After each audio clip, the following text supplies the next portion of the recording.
أعوذ بالله من الشيطان الرجيم.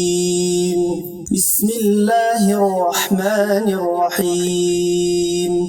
وكذلك أوحينا إليك روحا من أمرنا ما كنت تدري ما الكتاب ولا الإيمان ولكن جعلناه نورا نهدي به من نشاء من عبادنا وإنك لتهدي إلى صراط مستقيم صراط الله الذي له ما في السماوات وما في الأرض ألا إلى الله تصير الأمور.